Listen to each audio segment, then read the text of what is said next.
right, good morning, everyone. Welcome to December's Carsey Policy Hour. My name is UC Terrell. As folks are entering, please type your name and organization in the chat so we know who's here today. Thanks as always to our partners at the New Hampshire Municipal Association and New Hampshire's Bureau of Education and Training with its Certified Public Manager program that feeds into the Carsey Schools master programs. Today, we are thrilled to be welcoming a third Carsey Policy Hour partner in the New England Municipal Sustainability Network, or NEMS. NEMS is a consortium of New England cities and towns that collaborate to build more sustainable communities. Their vision is to create a sustainable New England by building strong connections among municipal sustainability professionals throughout the region, allowing members to accomplish more than would be possible alone. The UNH Sustainability Institute serves as the backbone organization for the NEMS network. NEMS is co-hosting today's session on how communities can support the greening of affordable housing, reducing the landlord-tenant split incentive, with NEMS member Troy Moon from Portland kicking us off. Other municipal leaders who are interested in joining NEMS can contact Devev Levine at the email address he'll drop into the chat. We'll also have that available for the recording. Today, we have a guest facilitator in Ellen Lurie Hoffman, director of the Carsey Schools Center for Impact Finance.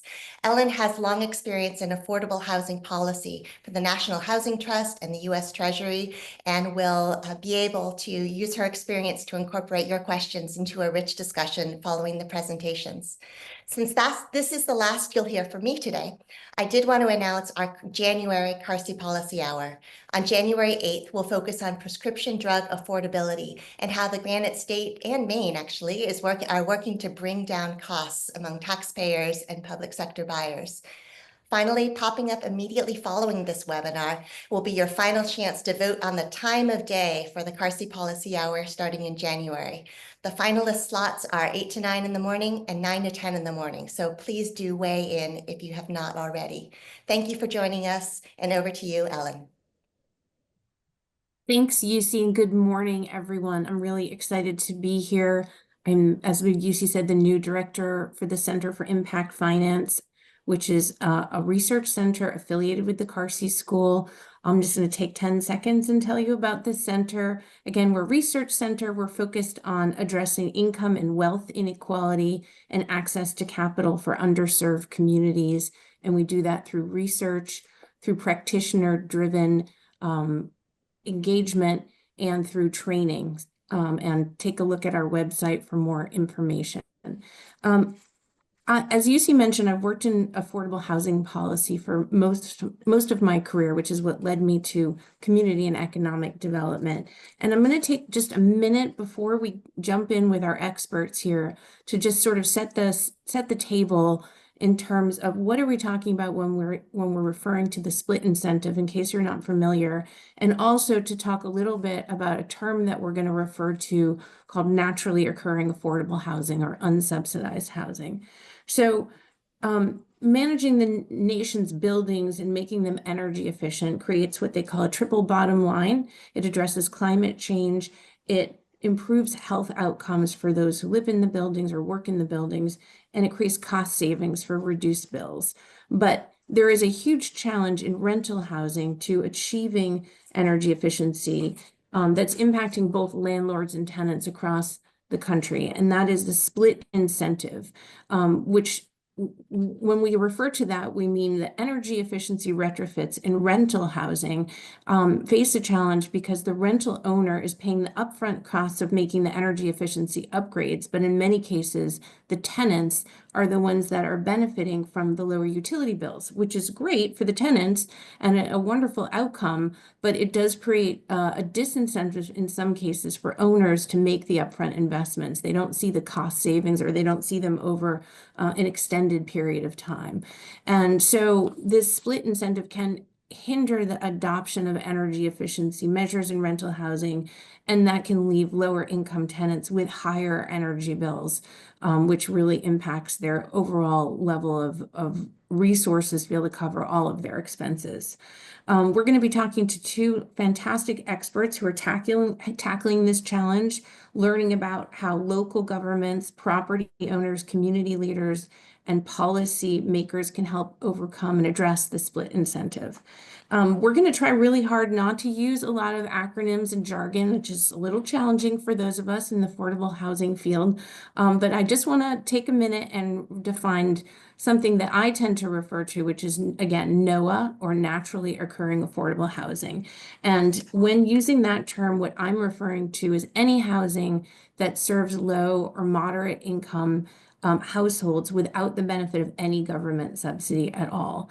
And we know that unsubsidized housing comprises the vast majority of housing that low and moderate income renters live in across the country. That it can take different forms in different communities. I'm sure for those municipal leaders in this conversation, you can think of unsubsidized housing, and it probably ranges from community to community.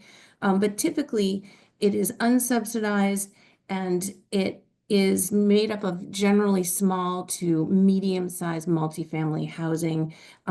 Sometimes it can be owner-occupied. Oftentimes we see the owners being as mom and pop owners, or not the big corporations that are owning unsubsidized housing. A lot of NOAH housing across the country is at risk of loss to affordability due to a lack of capital investment, which can lead to poor housing quality. And also, we know in some cases, private equity is snatching up unsubsidized housing and converting it to very expensive market rate housing that is skewed to and designed to attract higher income residents, leaving lower income folks without as many options. So that's all I'm going to say for right now. I'll be back with questions, but I'm going to turn it over to our speakers. They each have a presentation, and then we'll have time for questions. I see folks are putting their name and affiliation in the chat, which is fantastic. And just a reminder to, as we go along, add your questions into the chat. I'll be reviewing them and presenting them to the speakers. I also have a bunch of questions of my own. So without any further ado, why don't we jump in? Portland, let me see if I can get my slides shared here. Great, so I'm the Director of Sustainability for the City of Portland and also a member of the New England Municipal Sustainability Network. Really pleased to be joining the conversation today. I think it's really important that people across different sectors talk together to kind of figure out how to address these challenges. I know as a sustainability professional, we cover a lot of ground. So in my office, we have a team, there's 4 of us, and we're not so unique from other sustainability departments across the region. In fact, we probably are one of the larger offices. Many NEMS members are solo practitioners in their local government, and we address everything from energy efficiency in buildings to composting programs to electrification broadly. So we have large portfolios, and generally in our case, our mandate is to implement the city's climate action plan. So we have to participate with lots of people in lots of different sectors. So energy efficiency in buildings is just one of the areas that we work in. But today we're talking about energy efficiency in rental housing. And so just a quick picture of what Portland looks like. So in Portland, we have about 68,000 residents, just under 40,000 housing units in total. And interestingly, Portland is a fairly urbanized community, much more urban than most of Maine. So 58% of all of our residents in Portland live in multifamily housing. That's, again, much larger percentage than we find across Maine generally. And in terms of housing that's like, what we think of as public housing, we only have about 2,000 units in the city that are, public housing. And so, as Ellen mentioned, where, like most of the country, almost everyone else lives in like market rate rental properties. And so it's an area that we need to spend a lot of time thinking about how to, make people safe, comfortable in energy efficient homes in Portland. And one of the reasons that we want to think about existing rental properties is that there's been a lot of policy intervention in Maine and in Portland to address energy efficiency in new construction for affordable housing. So back in 2022, the state passed an act to promote energy efficient affordable housing. which requires all electric appliances for, cooling, hot water, and heating. And also new construction must meet really high standards for energy performance. So either, passive house or equivalent standards for, state-sponsored affordable housing units. And in Portland, we passed something, it was passed by a citizen referendum. It was called the Green New Deal, but it basically requires that any project, whether it be housing or otherwise, that receives city funding has to meet very strict energy performance standards. So they have to exceed ASHRAE 90.1 by at least 30%, which is very high standard. And fortunately, people, developments have been able to do that and have really high performing buildings. But even buildings that don't receive city dollars still must meet pretty high energy standards. So Portland has adopted the state's energy stretch code, which currently is the IECC 2021, but it's in 2025, the stretch code will be 15% better than the IEC 2021. So again, high energy performance for existing buildings. So that's why we want to focus on market rate rental units for our programs. And there's a few reasons. One is almost all of the programs to support energy efficiency are directed at single family homeowners, largely not because it's easy, but it's much easier to support single family homeowners to do the work because they're investing in their own property. They have that incentive to do the work and improve their property. And where, as we will find out, maybe that's not the case for, for private rental units. And really importantly, it's equity. As we pointed out, most of residents in Portland live in market rate rental properties, and also that's a population that's more apt to be low income and from marginalized communities than the single family homeowner community. So it's important that we dedicate resources to supporting that part of our community. And really, and each building is unique. There's no one size fits all solution. In some cases, the tenants pay the utilities, in other cases they don't, and it's just a mix. And speaking to landlords, it's really all over the place. Each building is unique, and in Portland, as in many places in the Northeast, the buildings are old. Like for instance, the building in this image probably at one point was a single family home that maybe had 10, 12 people from a single family in it. Now it's probably 3 units, and it maybe has 6 people from 3 different households. So they evolve over time and they become complicated with, they're, mishmashed together, and they're interesting spaces. And market renters have little or no control. The tenants, you can have leaky windows and the tenants aren't able to replace those windows. The appliances are often old. Natural gas is prominently used in most of these buildings. So there's indoor air quality issues if people are running old gas appliances. And more importantly, these days too, there's no cooling. And we're finding more and more hot days, and a lot of these buildings might be super hot in the summertime and not comfortable. But so in engaging with the landlord community, identifying some of the barriers that we've heard from the property owners about why why won't they pursue some programs and some renovations in their buildings, and a lot of it I kind of broke it down into 2 camps. One is inertia, because the situation is working for them now. They're get their rents, people are paying their rents, they're making their money, their business is doing fine, and doing renovations is expensive and challenging. Why do I want to take on a lot of work if it's not going to necessarily be of huge benefit to me? Next is okay, I'm interested in these programs, but why is it so hard? I have to fill out forms. I have to get out a loan. It's just complicated. Again, it's a lot of work. I'm really busy doing my business. I don't have time for all these extra things that you're asking me to do. And then finally, it's like, again, I'm making money now. Is this going to help me make more money? Is it going to make my building really much better in the short term? I don't know. So it's just sort of those opportunity barriers seem to be a problem for them. And really importantly, another one that we uncovered chatting with folks is there's some risk and uncertainty that some of the property owners are concerned about. As I mentioned, the building stock is very old, and so some of the property owners are like, "What if I don't know what's behind those walls? I don't know what's up in the attic.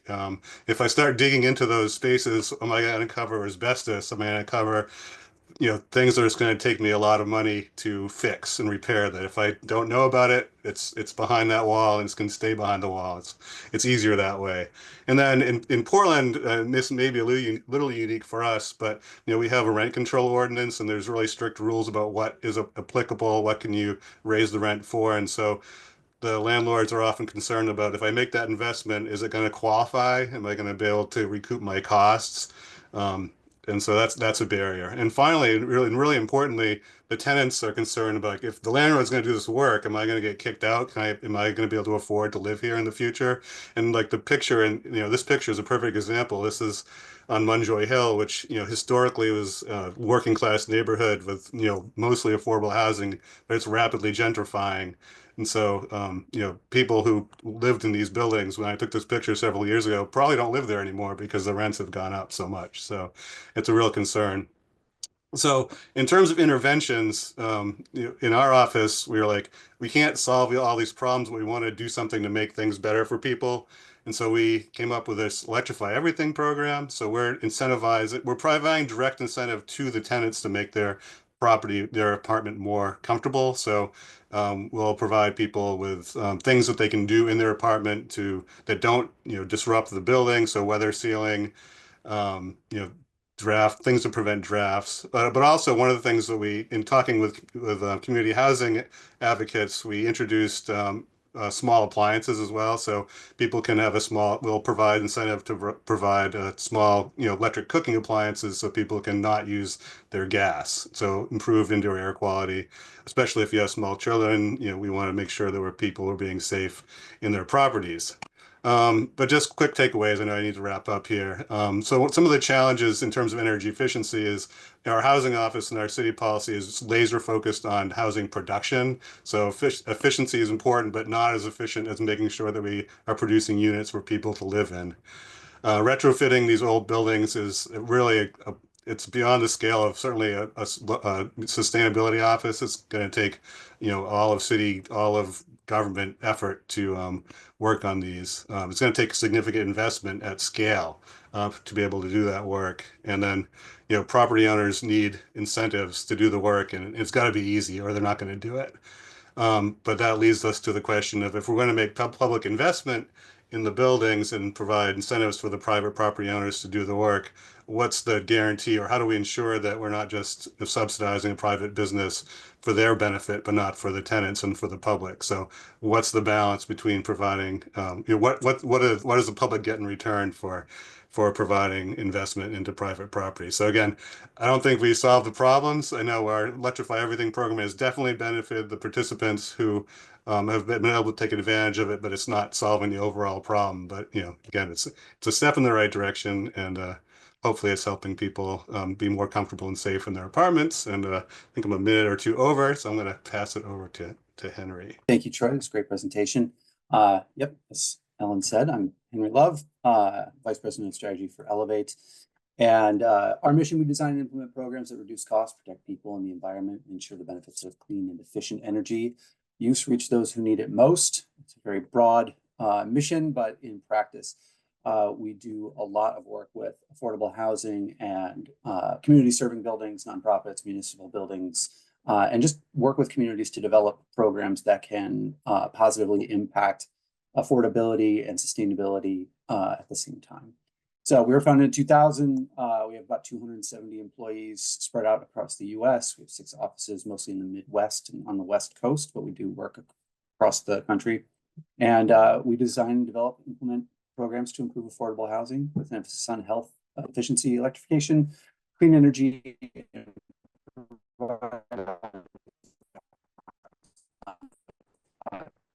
incentives.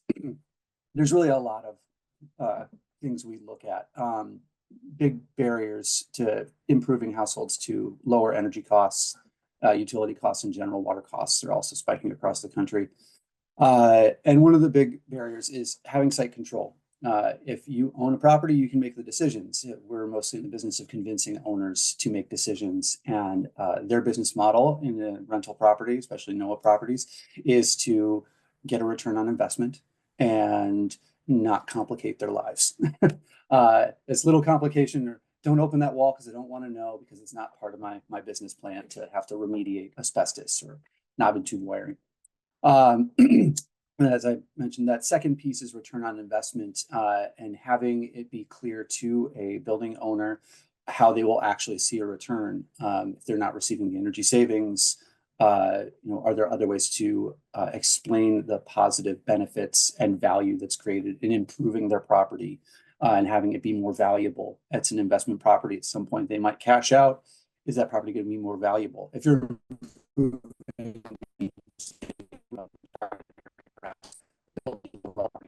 is there a case to be made for return on investment? It's really unclear to an individual landlord what that return will look like. They're not experts in energy efficiency return on investment. Another piece is a stewardship mindset, as Ellen was alluding to. There is, private equities buying up housing everywhere. They have very little incentive to care about the local community.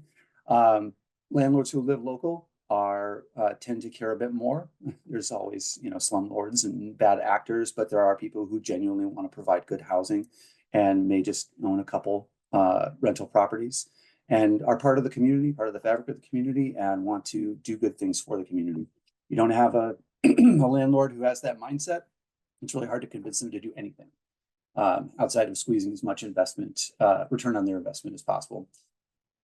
All of this with the improvements and opening up a wall, working with technology that you're unfamiliar with, contractors that you might be unfamiliar with. There's perceptions of risk. If they want to receive that return on investment and take over paying the utilities, where they can actually receive that benefit, there's a perception of risk that if the tenants don't pay their bill, they're just going to go wild and use as much energy as possible. Which, that it's a very real risk and can happen. And really requires more tenant education and perhaps some innovative agreements on excess energy use. If they do make these investments, if they get the ability to improve the households, Troy showed that street in Portland where the home values are all going up, and you start pushing people out and you get what's referred to as green gentrification. So kind of an unintended consequence of making these improvements and providing resources. But mostly when it comes down to it, especially for small communities, there's a lack of resources. How do you incentivize? How do you, even if there is an incentive to split, where does that money come from? A lot of communities have a lack of ability to raise money through taxes, bonds, and get grant funds or other forms of capital that they can put into a program to incentivize action before you're even able to have the split incentive issue. So these are all barriers that we see in our work, and that's kind of where Elevate works to solve some of these problems. The way we approach creating programs to improve naturally occurring affordable housing is to provide a one-stop shop, simplify the process for building owners. There's a lot to navigate in financing, incentives, rebates, advanced technology, and making sure that everything's done the way it was supposed to be done so that you're achieving the impacts that you intended. So we provide a single point of contact. We help folks navigate resources that are available, provide technical assistance on the process to upgrade the housing, line up the right kind of financing to make sure that they've got a cost-effective capital stack to achieve a good ROI and not have expensive financing. Provide quality assurance to make sure that what we said should be installed actually gets installed and is installed in the right way. That's actually very important, especially if something, I think some people are talking about like passive house. Passive house is less about like technology. It's more about quality of work that's done. And if you don't have contractors who know how to do that, you're never going to achieve that level of efficiency that you're aiming for. But most importantly, we're providing all these resources to landlords. There has to be tangible resident benefits. You may be lowering their costs if they're paying the bills, or if they're get the bills taken off of their shoulders and the landlord decides to take it on. They may be in a more comfortable, healthy home, and that cost of what they had for utilities may be converted over to rent, but as long as you're keeping the unit affordable, they're still receiving a lot of benefits and reducing their risk. So that's a key piece to the way we approach designing programs to serve, especially naturally occurring affordable housing, is there has to be pretty significant resident benefits for it to be worth our while, because that's the end goal here, is the people who live in these homes need to benefit, and really the housing itself needs to provide benefits for a long period of time, as long as we can get it to, so we don't get that flipped over to market rate. So we like to try and optimize outcomes in these programs. So you have to understand what you're trying to accomplish, but there are trade-offs that you have to make when you do those things. So you could be trying to reduce utility burden or decarbonize or electrify the housing. Those two things may be at odds. Electrifying a home can often increase costs. So you may not be reducing the utility burden. So you may need to focus on different things if one is more important to you than the other, or understand that there's trade-offs before costs of technology and services make these things, and utilities make these things more cost effective. Improving occupant health or preserving affordability. Improving occupant health, you may focus on things that are not the energy efficiency piece. You might get things that do both at the same time. But if you're focusing on the occupant's health, maybe you are doing those kind of basic things that are necessary to keep a home warm and free of contaminants and pollution. And then preserving affordability, this is a big one for us. There's not a lot of ways to incentivize keeping homes affordable after you've made these improvements. It requires agreements with landlords. It's very tough. And there's a lot of incentive to, once you have a home that's comfortable and energy efficient and made improvements, that it's now more marketable and could be charging higher rent.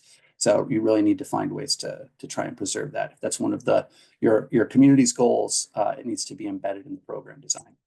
So in terms of tools to achieve these outcomes, we like to, provide a one-stop shop, tie grants and financing to affordability agreements to make sure that the housing stays affordable, as long as we can justify with the amount of incentives that we're providing to the landlord, because they have to agree to that.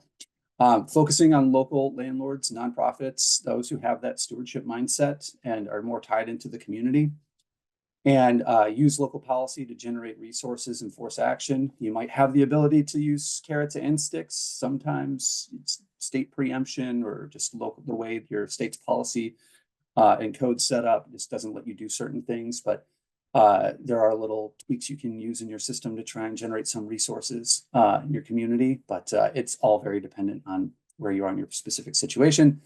Looking at models from other communities to try and reframe them for how they could work for you. I know I'm sure a lot of you already do that and look for those kind of resources where you can find programs that might work for your community. You can't copy paste, but you can take a good idea and right size it, and augment it for your purposes. And lastly, I do think holistically about affordability. We're talking about rent and utilities right now. Affordability, the definition of it is rent plus utilities can't equal more than a certain percentage of somebody's costs, like 30% of their overall costs. And that's a really outdated way to think about affordability in the current context. That definition was created in the 40s. It hasn't been updated since the 80s. And right now, the cost of living is much more complicated. We have rent, we have utilities, we have costs for mobility and getting from places. We have health costs, we have childcare, we have digital access, something that people weren't even really thinking about when they came up with this definition. We need computers and cell phones and internet access and all these things. And now many of us are entering into the rental space already with debt from school or some other places that might come from, but many people are getting into your community with the equivalent of a mortgage on their education at this point. And that's a cost that's part of their overall living situation. So there are other ways that we can try and balance affordability for folks in the community. And if any of programs can also touch on these areas, you're benefiting keeping people's cost of living affordable. Great. Thank you so much again, Henry and Troy, for those excellent presentations. I'm going to tee us up with a couple of sort of broad-based questions, and then I know there's a bunch in the chat, and I will get to them. And please, others, put them in the chat. I know it's a little confusing. We also have a Q&A box, but we're just trying to keep everything in the chat for today. So my first question is for Troy, and you've talked about the challenges that you have in sort of convincing owners to consider taking on the financial burden and the potential headaches of retrofitting their properties. And what has the city of Portland, like how have you dealt with that? And can you highlight sort of the differences in approaching owners of subsidized housing where, you know, I know you have a housing authority, that may not be your job, but presumably there may be retrofits going on with owners who've already agreed to work with the government to some extent, and then versus private owners who have aging buildings that may not have engaged with you or with the state or federal government previously. Thanks. Yeah, I think one of the places where, again, I try to collaborate with our folks in our housing office, our housing department. And so it looks like, some of the places we've kind of find the most opportunity is within, supporting like the lead abatement program. So there's, already programs where people doing work in their space. And so in speaking with our housing office, that really seems like a point of intervention because we already have a property owner who is coming to request assistance. And if we can package that to improve the space even further by adding energy efficiency, we haven't been able to pull it off yet, but that does seem like an opportunity. And, in part of, because, one of the things that they find when they start to do the lead work is that there's more things that need to happen in the home than just abating the lead. So maybe there's a hole in the wall or there's structural problems that need to be addressed. So if we can stack some incentives to support that broadly, that seems to be the biggest point of opportunity. But again, that's with, like, and I think as Henry mentioned, those are typically, local landlords who are concerned about the community and their property, and supporting their tenants. It's harder for the larger corporate landlords who, they probably aren't engaging with the city on that level. And so those ones are much more challenging to address, which is kind of why we're like, okay, we'll just do what we can to support the tenants as we continue to look for ways to engage with those property owners. That's great. Thanks, Troy. Henry, your overview of Elevate's approach was super helpful. I know we have a lot of folks from municipal government on the line. And can you talk a little bit about how Elevate engages directly with local communities, local governments, as well as with multifamily owners to advance energy efficiency and sustainability retrofits? Yes, absolutely. So we work with a lot of sustainability offices and housing offices. Really, we start by trying to help identify the problem, where it exists, using like mapping tools, getting analysis of the size of the housing stock, getting information about what the types of buildings and common issues and things like that, and help to start craft an approach, usually involving a lot of community engagement with landlords to understand what they would actually respond to. It's becoming among the worst practices to design a program and just like put it out there and market it. Like cultivate what the program design should be from the community and the end users, in this case, the landlords, to make sure what you're providing them has a kind of built-in audience that's receptive to it. And then it's about resourcing. Resourcing is really difficult, and finding ways to either go after grants or local philanthropy, state grants, that's really variable. And so it's very difficult to find consistent resources that way. So if you can find ways to generate more consistent revenue to fund programs like this, that seems to be more of a sustainable solution. I've seen communities create housing trust funds or use bonds to invest in sustainability and create programs to support that. You can use things like TIF districts. So you need to look at whatever tools you have locally to generate even a small amount of revenue to keep these programs sustainable so that there's time to evolve the program over time to serve the market needs and keep attacking the problem and finding ways to get to more and more building owners. But yeah, it's just a process of collaborative program design that involves the community. Super helpful. Thank you. I'm going to jump over to some of the questions that have been put in the chat, which are specifically geared to some of the things that you both have presented. And I think the first one is response to the state of Maine's passive house standards. The question is, aren't the passive house standards required by the state stricter than ASHRAE 90.1? I have no idea what the answer to that is, but Troy, can you address that? So again, I am not a building expert, but I think that that's correct. I think, it is, the standards for, for public housing in Maine are very high for energy efficiency and quality construction. It's, because I mean, literally that's a point where policy intervention can be effective, because if people want to do the development and they have to comply with these rules to get the money. So, and that, so that's why public housing is becoming, publicly funded buildings are becoming the most energy efficient buildings in Maine, because we do have these policy levers to improve the construction standards. Yeah, I think whether you have a mandate on a state policy like that, or it's built into an incentive system, like a qualified allocation plan that hands out tax credits, you can require green building standards in those. Or just good old state policy to mandate it for all, at least public housing.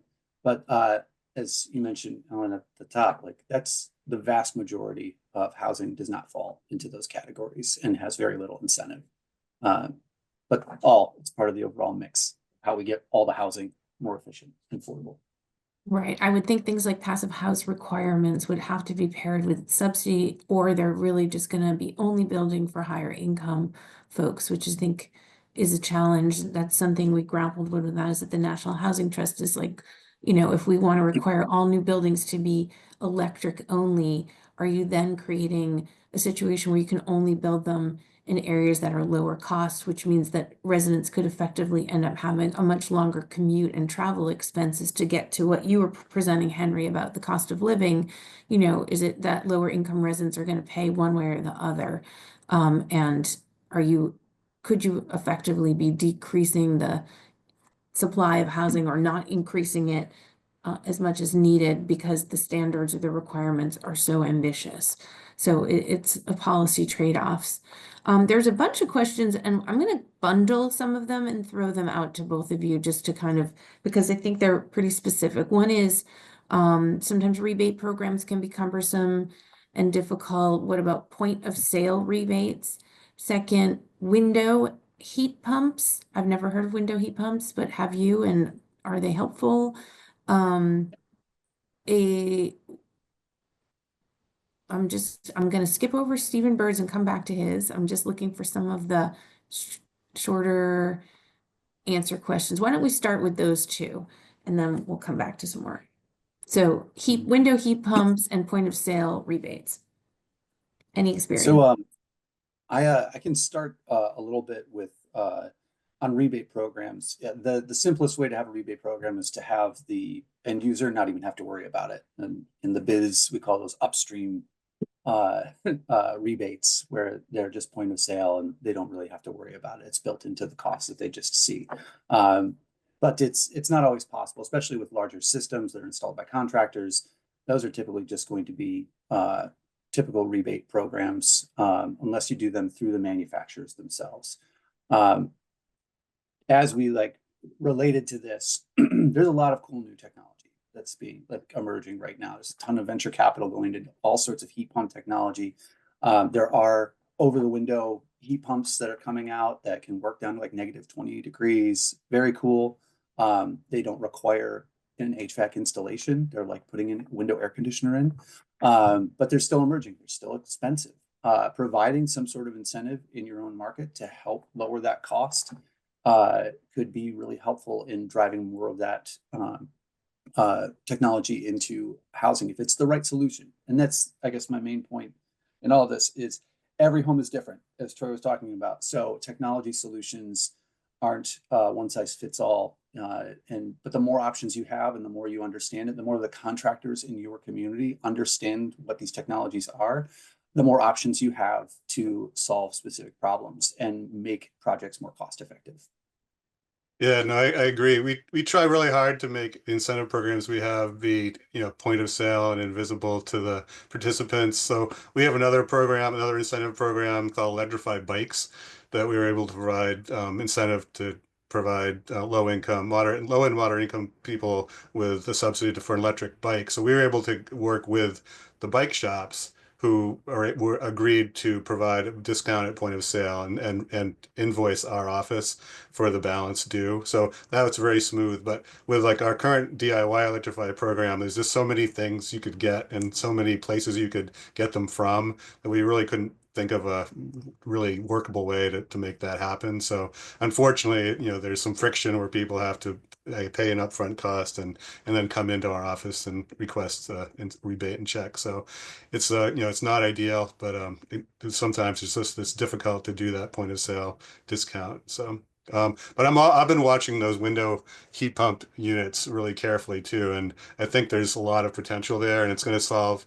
I think it could solve a lot of people's problems. Again, not everybody's because every place is different, but that is going to be a real game changer when the price for those units comes down. And I think New York City Housing Authority was one of the pioneers who really spurred that and put out an RFP to challenge the market to come up with that solution. So kudos to them, and we're looking forward to seeing that. Probably in the next few years, be an affordable price point that can really move things. I'm going to zoom us out a little bit and ask a question. Henry, I think your explanation of the best way to incentivize, if I can summarize, best way to incentivize owners to participate is to provide an incentive, like a financing resources, right?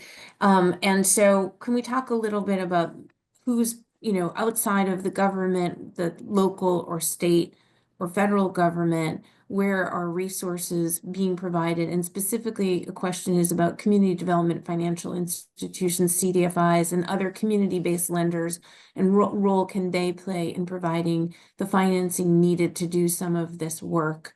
And then part B of my question is, with $27 billion about to be pumped into these institutions from the Greenhouse Gas Reduction Fund, from the Inflation Reduction Act, how do you anticipate some of that potentially flowing into this space and helping address these challenges? So taking us to pulling the helicopter up a little bit but community lenders, how much have you worked with them? How much do they address the needs of communities and in this space?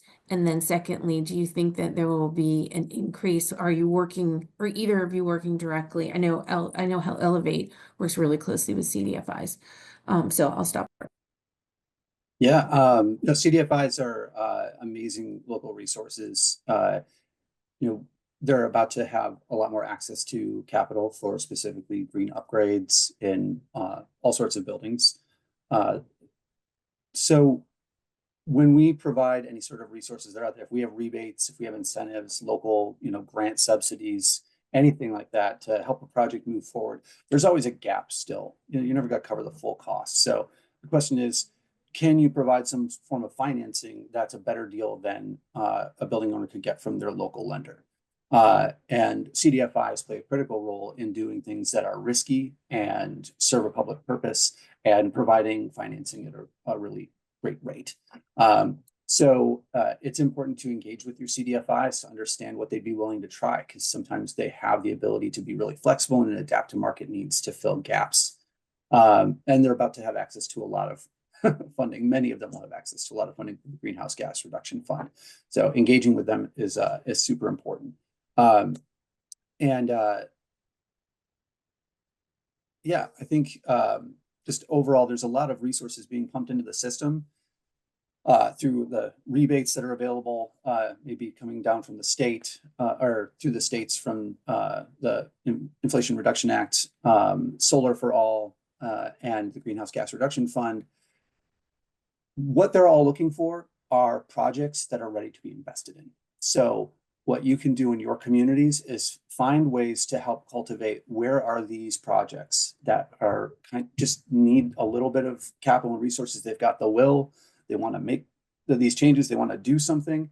How do you get them lined up? And then, because this is all super complicated, help them navigate all the resources that are available so that they can access them and not just give up. Because that, I think, is one of the biggest dangers in all of this, is we can provide tons and tons of resources, but if it's too complicated, if it's, you know, perceived as too much risk, or just like will take too much time, because landlords are busy doing their business mostly, then they're just not going to engage. So if you want them to engage, find ways to simplify the process. That's why we provide like a one-stop shop approach, but there are other ways that you can support your local building owners and landlords to help them get access to these resources and understand that it can be a real positive benefit to them for things that they may already be wanting to do. Yeah, and like Henry mentioned, the Solar for All program. So Maine certainly was a recipient of the Solar for All funds too. So that's an area where more my office and I think sustainability offices are thinking about, because we think about renewable energy already. So it's a space where we feel like we have a little more expertise maybe than in some of the housing issues. But we're trying to imagine ways we can leverage Solar for All dollars to reduce the energy costs for the tenants. You know, so can we create a program, a community solar type approach that can, you know, offer a discount for low-income households to get a reduced rate on their electricity bill. Maine, we have a net energy billing program that makes it so you can offer good discounts. So that's where we're really excited to see what comes out, and really kind of, you know, thinking ahead to how to engage with that program, again, from the IRA, that we think we can be effective with. And I'll just add my 2 cents that I think that for sure, I agree with Henry, I agree with both of you, but I think that, you know, we work really closely with CDFIs and community lenders. We provide, with UC's help, training to a lot of those community lenders to do the financing necessary to install solar panels, to do energy efficiency retrofits.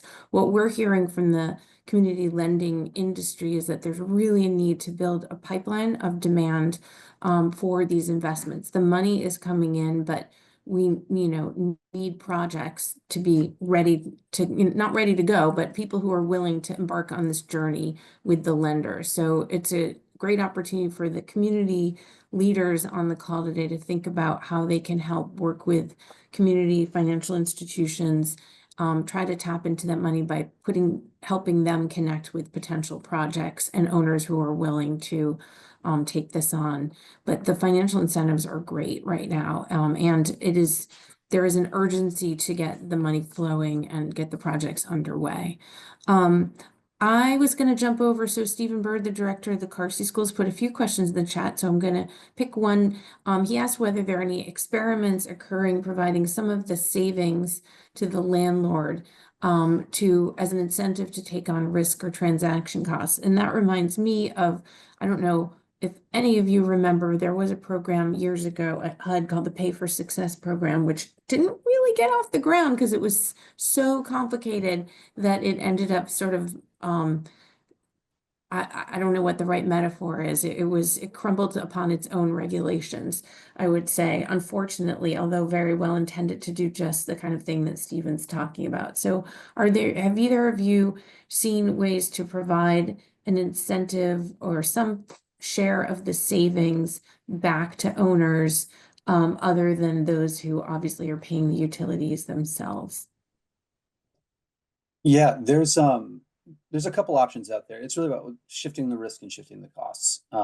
So I think someone mentioned like on-bill financing. That's an interesting way to kind of share in the overall investment, where people are paying it back on their bills. They may still be paying the bills, but the benefit of the technology being in the property stays with the property owner.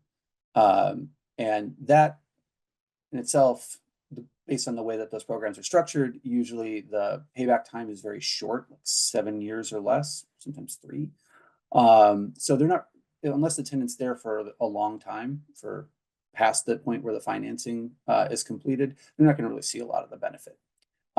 So there's some issues with that. If you had on-bill financing that extended out over the life of the equipment, you'd actually see the benefits start from day one. So this little tweak to a program like that. having green lease programs are another option where the price of investments is built into the rent. And therefore, the owner is seeing an increase in the rent that they charge in return for lowering the cost. So it's kind of an indirect way to receive that benefit as opposed to like doing the math and splitting the benefit and providing it back.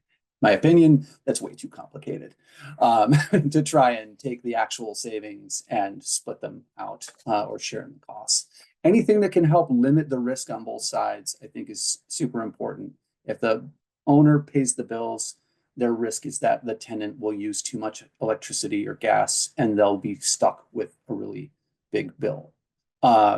So you can put limits on that and say like, well, if a bill is over a certain amount, well, then you do have to pay, or you pay a fee that's like a fixed fee for going over. So there's some incentive for the tenant to be more conservative with their energy use. They can't do that without having insight into how much energy is being used. So having some way for them to understand how much energy they're using would be important in a situation like that. It's out of sight, out of mind. So those are some things, but there's not a lot of good ways to do this without some sort of legal agreement. Yeah, I mean, what Henry said, I mean, it comes down to it becomes complicated, which again turns into that barrier because, the property owners, like as Henry mentioned, they're busy people, and if adding, if the program is difficult and complicated and they have to take out loans, and it's a barrier. They have to want to do good, I guess, is part of the issue. Yeah, there's no easy answers here.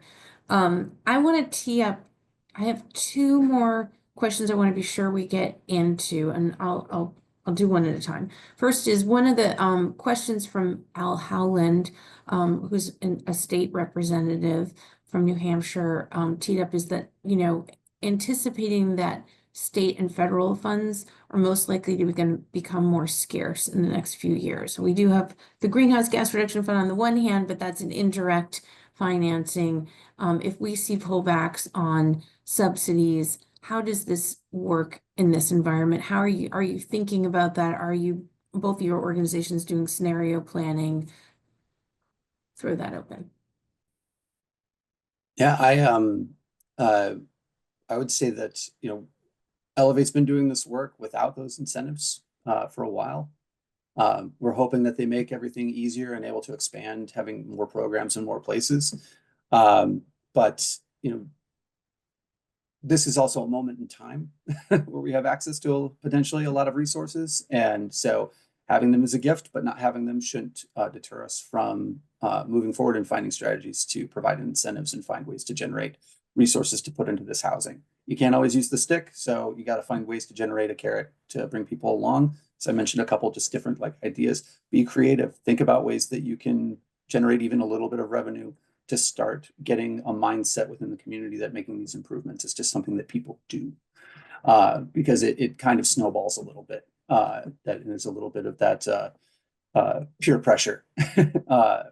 And so, yeah, I would say it's great if we can keep all these things moving and keep the incentives going. That's going to benefit everybody, but don't let that deter you from thinking creatively about how to create a program that's can serve in the long term. Yeah, no, same. I mean, the programs that have come out of the Biden administration, particularly around climate work, are unique.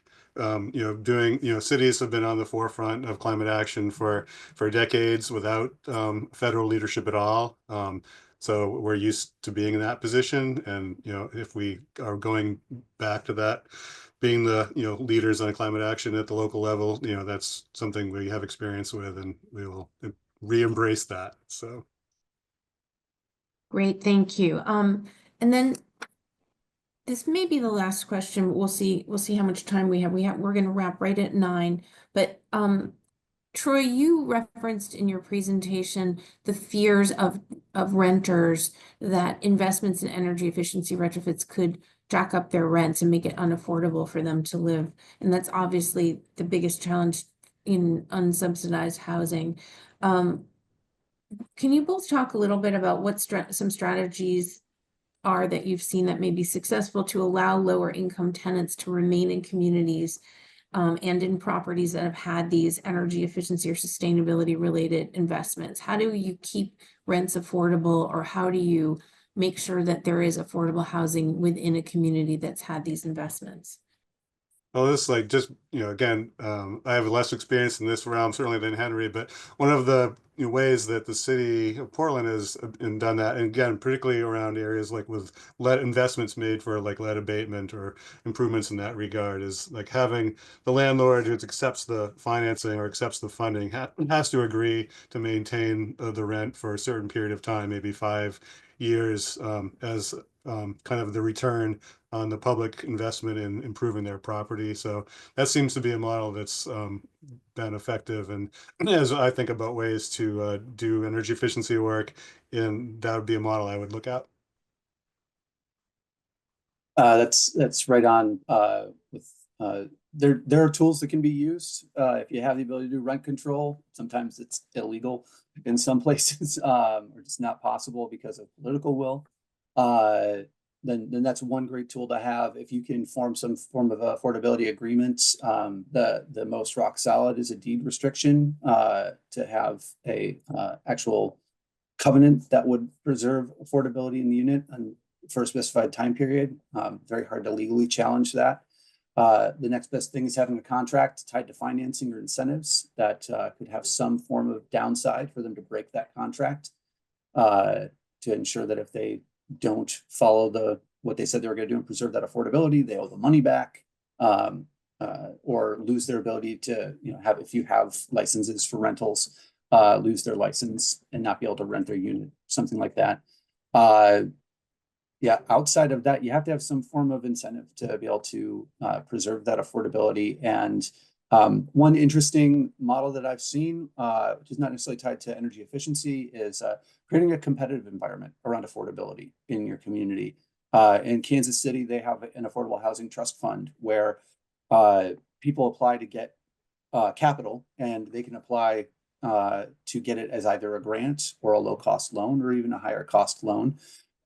And they have to say how long they'll keep that the units affordable. So they can bid anywhere from 1 year up to 99 years. And so you get a better chance of getting the money the more aggressive you are with how you'll use those funds, preserving affordability for a longer period of time and receiving it in a way that either is circulating back into the fund or you're just taking it as a grant. So that can create a bit of more of like competition, similar to what we have in like the low-income housing tax credit market. You create the rules around that and you set them in place. The building owners and developers who go after those funds are super competitive, and they try and get the best possible project to maximize their chances of getting that money. So if you can create an environment like that, I think it benefits the overall market and creates a mindset around how they think about what they're doing and how they get access to resources. Fantastic. Well, we are just about at time.